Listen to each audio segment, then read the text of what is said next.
Namaste everybody, Irina here. Welcome to my YouTube channel and thank you for joining. I invite you to take a cross-legged seated position. We're going to start the practice shortly.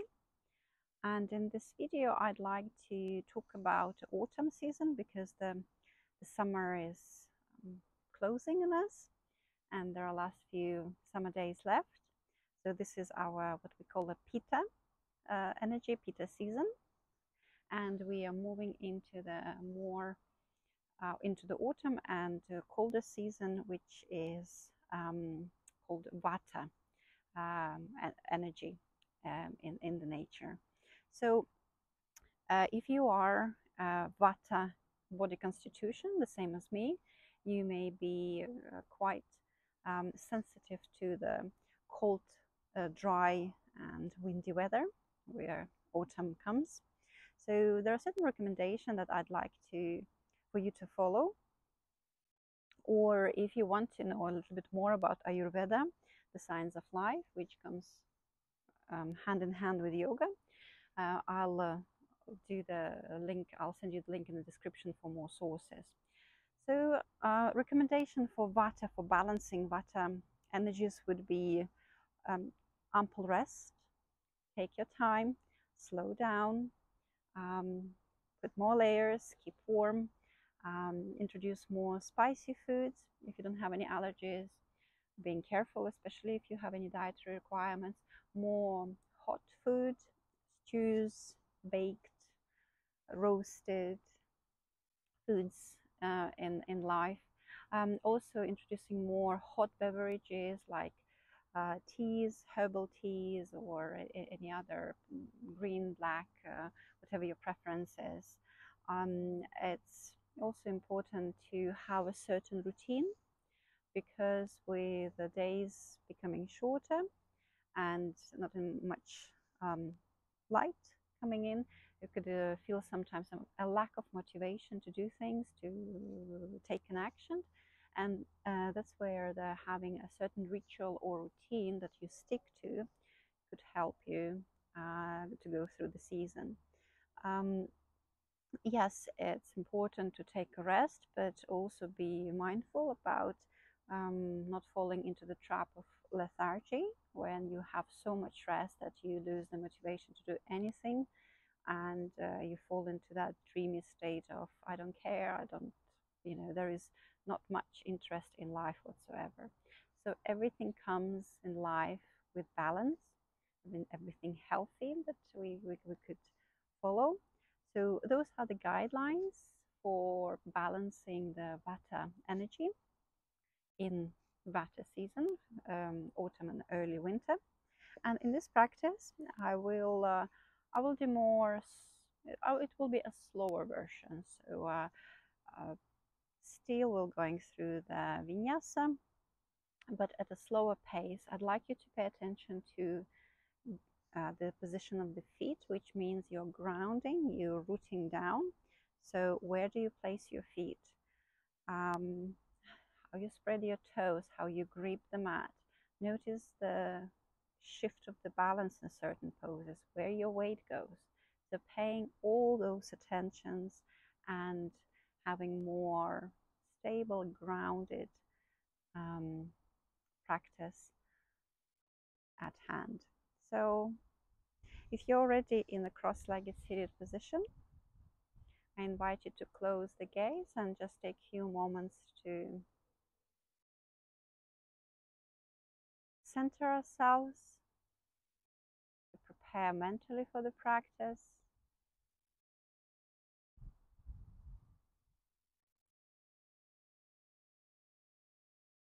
Keeping your spine straight, paying attention to the facial muscles, making sure that you're not holding tension there.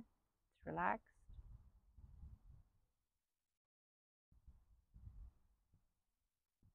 Feel the heaviness of the palms resting on the knees.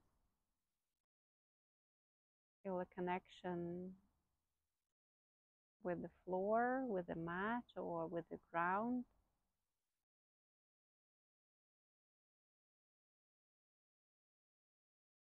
Deepening the breath, notice Slightly colder air coming into the nostrils on the in-breath, and slightly warmer air coming out of the nostrils.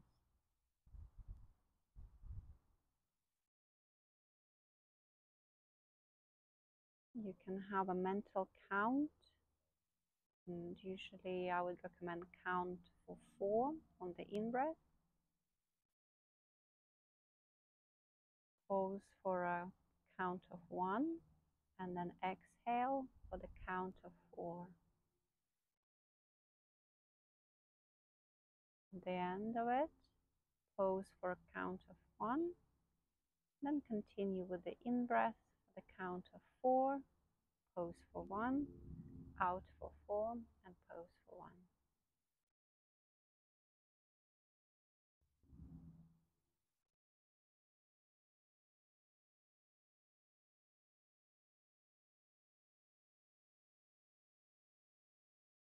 Very gently open your gaze, bring the arms up, and draw the palms through the forehead, lower them down, and then reach forward. Release your palms to the floor and gently stretch the front of the body.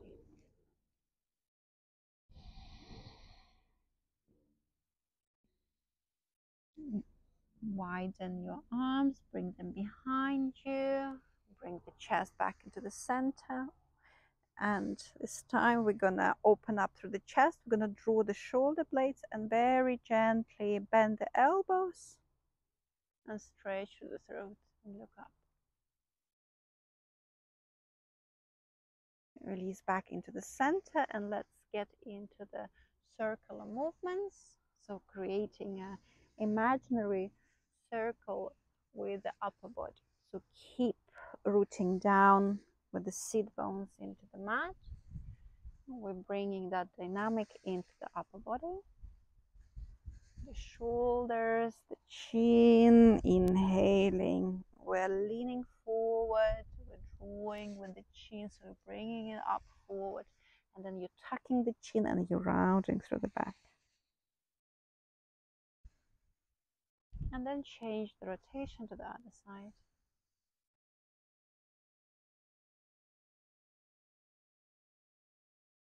Pay attention how the body feels. Is there any aches, any pains, anything that you need to be aware of?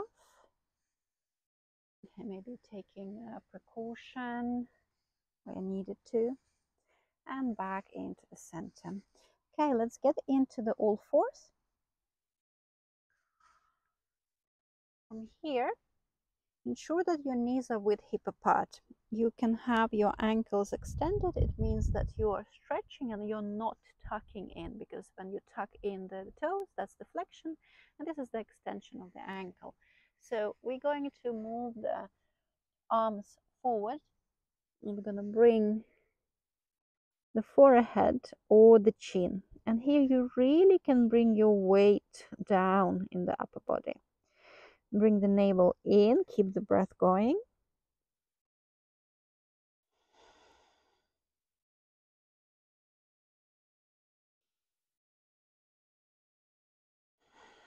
Keep your sit bones quite high, deep breath. You can restrict the back of the throat and create that ujjayi breath.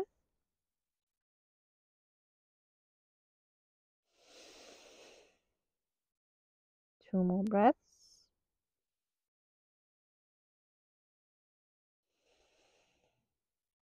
And on the next inhale, come into the all four, and straight away drop your elbows, interlace the fingers. We're gonna tug the toes, we're gonna lift the knees, and we're gonna press with the forearms into the mat, and we're gonna pedal through the feet. So keep pressing forearms and keep stretching one leg at a time, ensuring that you're bringing that movement into the ankles, you're warming up through the hamstrings. Also paying attention if there is any restrictions, if there is anything that you need to take care of throughout the practice, and be mindful. Drop the knees, Plant your hands, lift the knees, transition into the down dog, your first down dog in the practice. Ensuring your hands are spread, so fingers are spread. We are moving the mat away from yourself, so like pushing it away. Getting your ears out, so getting your shoulders out of your ears. And breathing deeply.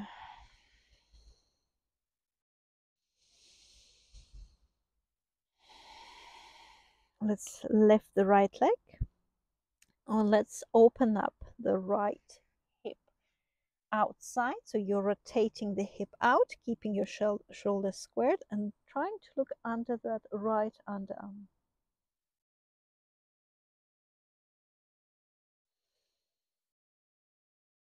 Bring the foot down.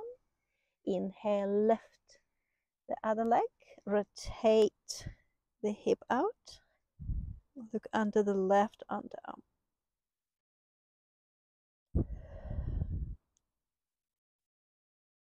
Bring the foot down. Walk the feet forward. Move as you go. Okay, bring yourself to the top of the mat. Leave some space. And then, keeping your knees soft, we're gonna just melt with the upper body into the mat. Keep spreading the toes. Keep rooting down with the soles of the feet into the mat. Inhale, let's bring the halfway lift. It means with the fingertips you can press into the mat and you can roll the shoulders back and look forward. Exhale, round through the back. Plant your hands. We're gonna step back with the left foot and we're gonna rotate the left out. We're gonna come up, and from here you have a large stand, arch to the heel. If you need to make modification just to make the adjustment of the position of the foot, right, extend your arms, don't lock the front knee. Inhale, reach from the waist forward, forward, forward, forward, and then bringing that right hand inside, stacking up the shoulders, or you can really press into that ankle. Stacking up the shoulders, ensuring that you're keeping your chest out and you're rotating through the neck, as well as trying to rotate the chest out.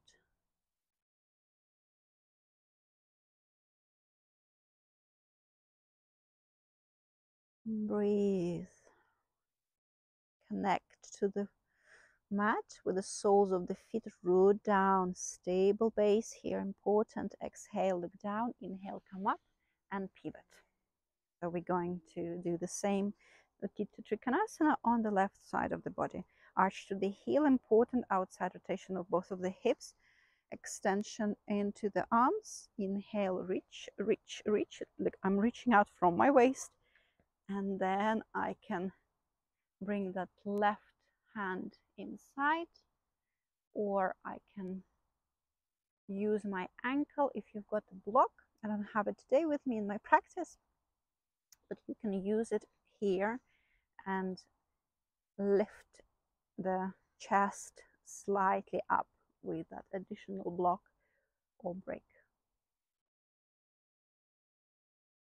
You can look up, you can close the gaze. Closing the gaze will affect your balance. You will feel a little bit shaking, so it's entirely up to you what you choose.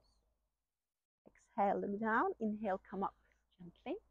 We're gonna bring both of the feet inside.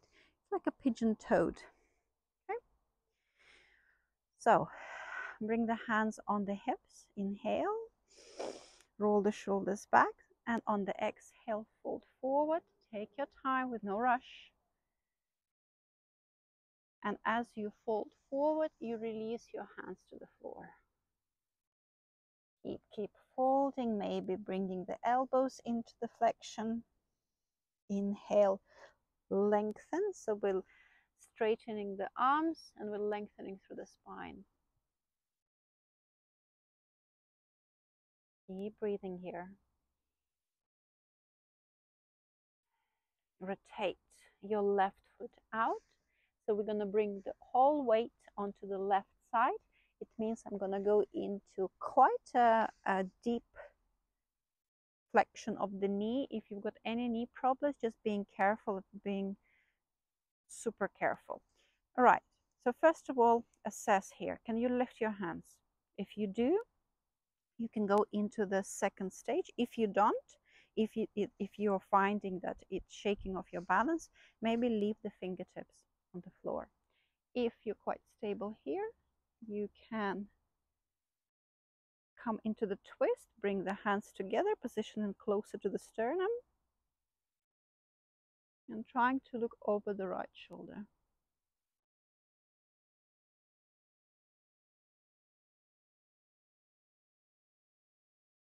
Release your hands. We're gonna shift the weight into the right side of the body. Okay. Heel is tucked in. You'll have a quite stretch in the groin area, so being mindful again, any knee complications, anything with the groin, just being mindful that you may need to use the block, the brick, or modify or avoid that asana completely. So only if you are by lifting your hands, you're feeling stability here, you can add that twist.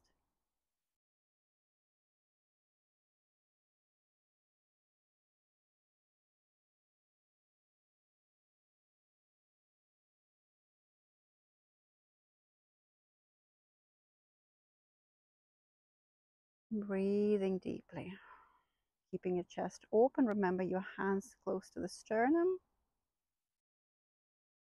Okay, release your hands, rotate towards the right side, and we're going to step back into Adho Mukha Svanasana. 5 breaths in the down dog. Be mindful, especially if you're prone to hyperextend in the knees or elbows, that you don't lock and don't hyperextend, because that will put additional pressure into the joints. And we want to protect the joints, so we want to engage the muscles. And then we're going to drop the knees to the floor. You're in all 4 position, and let's go through cat-cows. Inhaling, stretching, exhaling, rounding through the back, looking at the navel. Inhale, arch, feel your shoulder blades, stretch the throat. Exhale, navel drawn in, engaging solar plexus, and we're trying to round through the back, round through the neck. Inhaling, stretching, exhaling, rounding. Okay, pressing into Balasana, the child's pose. Inhale, bring the arms up, arms together, and exhale through the center. For the next one, so we're going to go into the quite deep back bend. It's known as Ustrasana or camel pose. So camel pose can be done with modification, which is that modification if you are quite restricted or if you had any problems with the lower back, so being careful. So you can press with your hands, draw the shoulders back, and you can stay in this position. If you don't have any restrictions and the mobility allows you, you can go into the second stage, which is I'm tucking the toes. It means I'm elevating the ankles, and one side at a time, I'm gonna grab that ankle, and then I'm gonna also engage my glutes. I'm squeezing my butt, and then I'm arching.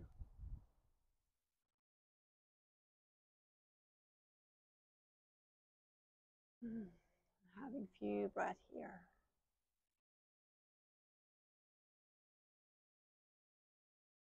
Coming out of the pose, one hand at a time. Straight away, let's get into the Balasana, because we need to round through the back and decompress the lower back, relax the upper body.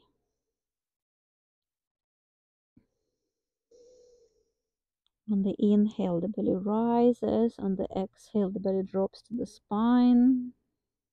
making sure that you're not holding tension in the shoulders, softening through the upper body. Peeling the forehead off the floor. Extend your legs forward. And we're going to go into Paschimottanasana. So that one would be, there are different versions of Paschimottanasana, different techniques. And it's a preference of the school of yoga that you're following. So the one that I practice myself and I teach is Paschimottanasana based in Ashtanga Vinyasa school of yoga. So we're gonna go into the forward fold, but we're gonna keep the back straight. Inhale, bring the arms up. Exhale, without rounding through the back, you fold forward and you find maybe your ankles. You may find your big toes with middle index finger. Inhaling, lengthening. Remember, I don't want to round through the upper body, and I want to keep that length in the spine. And just find maybe just a few millimeters of space to fold forward. That's too much. Remember, you can always grab on your ankles. Keep your knees soft. Shoulders away from the ears. If you're finding you're here, draw them back and away.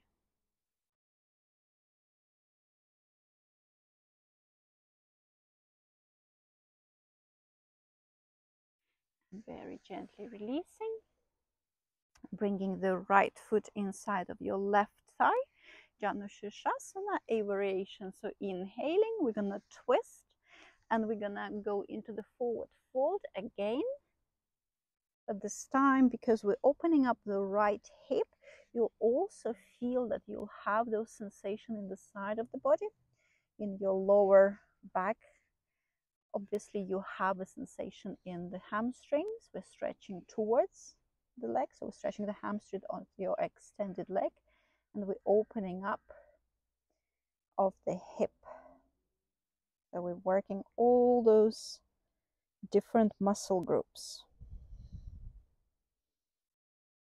Very gently coming back into the center, changing.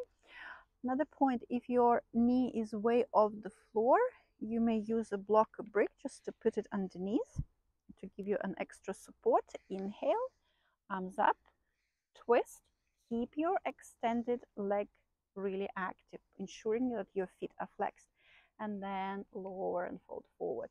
You can notice that maybe on one side of the body you are more flexible than the other side. And that's perfectly normal. At this point, we're just noticing there is nothing to judge, there is nothing to label, just notice. Keep your knees soft to release the hamstrings. And very gently coming out, bringing both of your soles of the feet together, bringing the sit bones, so the heels away from the groin. So you're creating the diamond shape, and this is called Baddha Konasana, B variation. It means that we are gonna allow the back to round and the pelvis will tilt backwards quite naturally. So interlacing the fingers, we're gonna go with the inhale first. And then we're gonna start bringing the torso forward. So you're rounding through the back. And maybe your forehead is reaching towards the heels. Softening through the shoulders. And at the point where you reached and you're finding your edge here, try to release the muscular tension and try to just ease off. Allow the body weight to work with you rather than against you. Allow the gravity to help you here.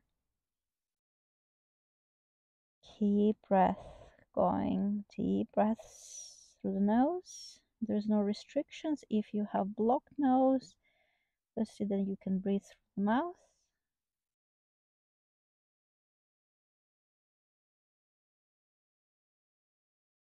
Very gently coming back into the center, bringing yourself into the easy seated posture, Sukhasana, or half lotus, or the full lotus if you practice on relaxing hands on the knees. And just taking a few moments to reflect. Start slowing down your heart rate. Deep inhalation and exhalations. Using your nose for breathing rather than the mouth.